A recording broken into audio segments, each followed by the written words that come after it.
Harut, I always see your name, man. I hope you're growing your community and not just hanging out. 'Cause I see you now. Harut, fucking Harut. You better be a millionaire in the next like 6 months, man. I'm canceling. You're not allowed to come to these calls. Hi guys, my name is Harut. See you on the lives all the time? Yeah.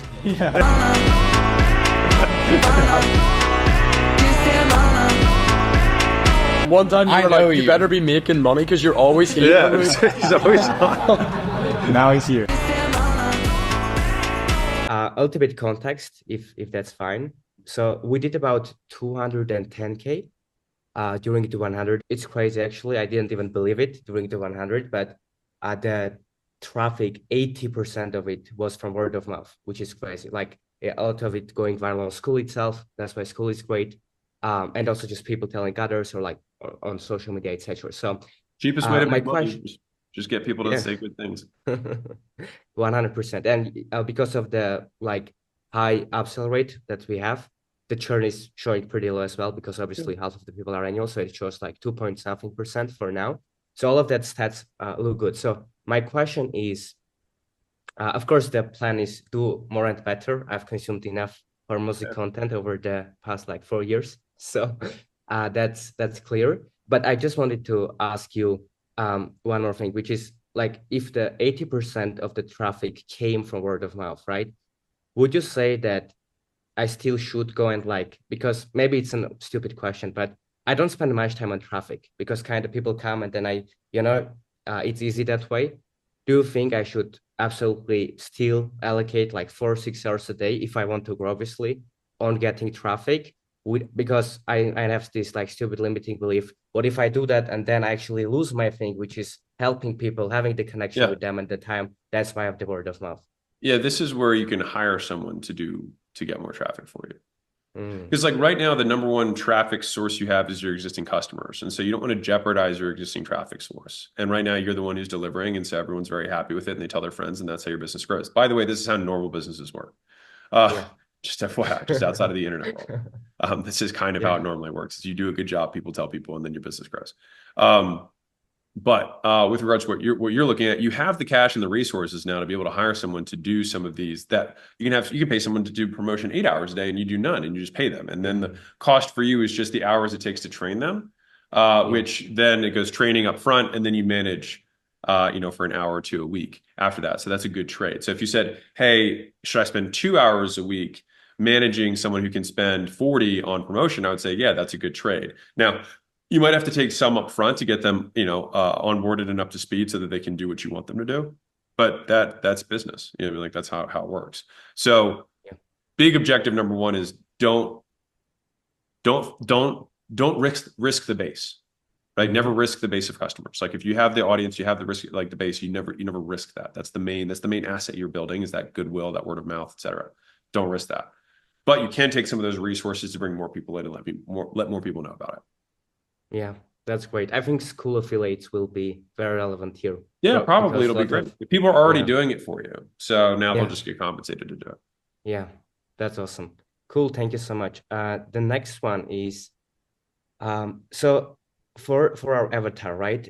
Do you see like any problem with the fact that we upsell 50% of the people? Can it be that I'm just charging too low, 97 a month for the avatar, and they kind of come and then pretty much all of them want to upsell? And also another, I don't know if it's a problem or not, but we have people in the community that want to get, let's say, to their first 10K a month. And we have like half of the people that are doing 10K a month want to go to 50. I haven't seen a like big conflict there yet, but yeah, would you say you see anything weird in terms of the pricing structure? Or Not really. Yeah. Not really.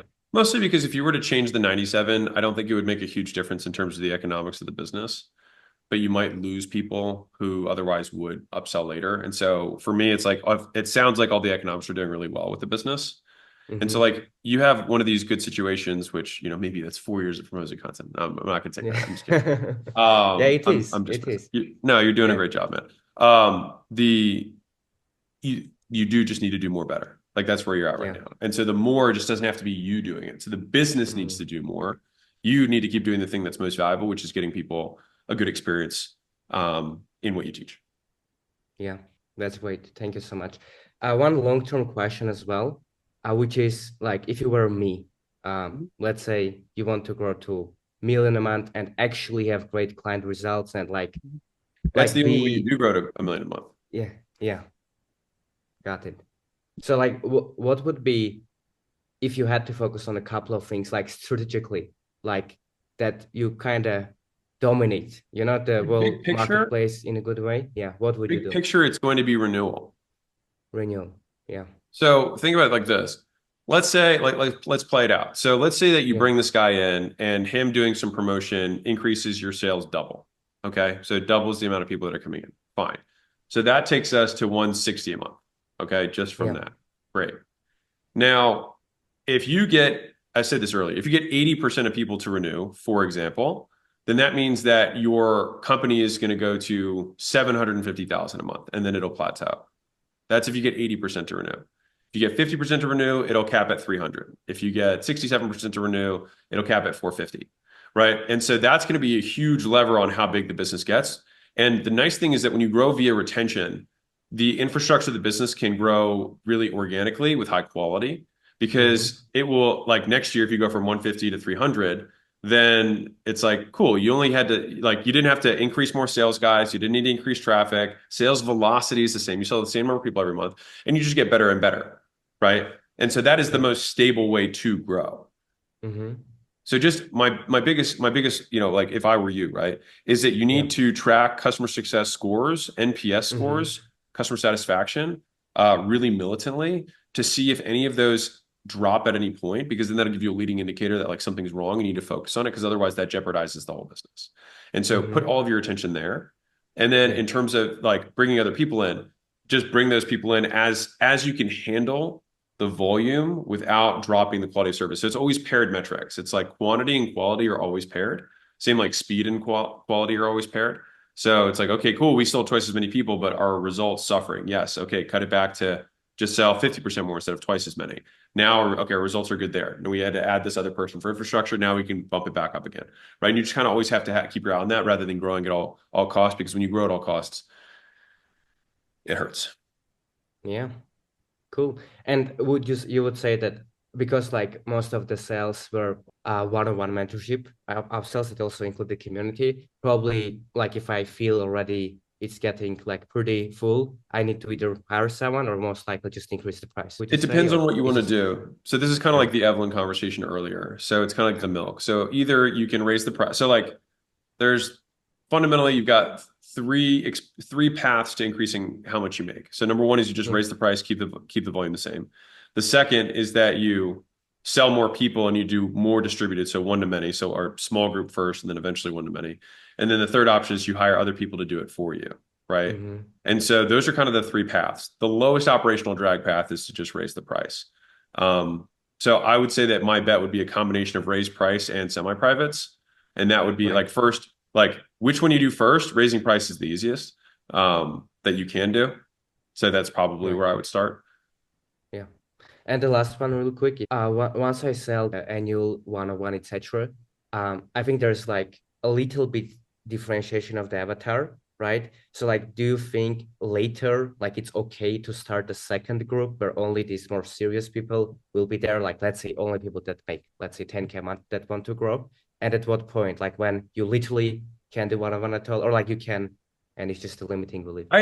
I go back and forth on this. On one hand, if you pull out like the best success story people, then that can kind of kill the original group.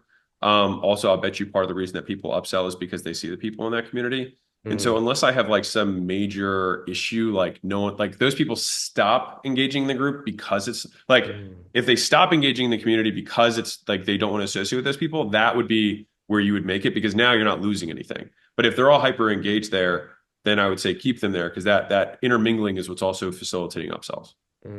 That's amazing answer. Thank you so much. No, you bet, man. You really Congrats. changed my life. Skool, you, Kirby, everyone. You changed I your life. appreciate you a lot. Yeah. Thank you so much. No, you bet. Congrats, man.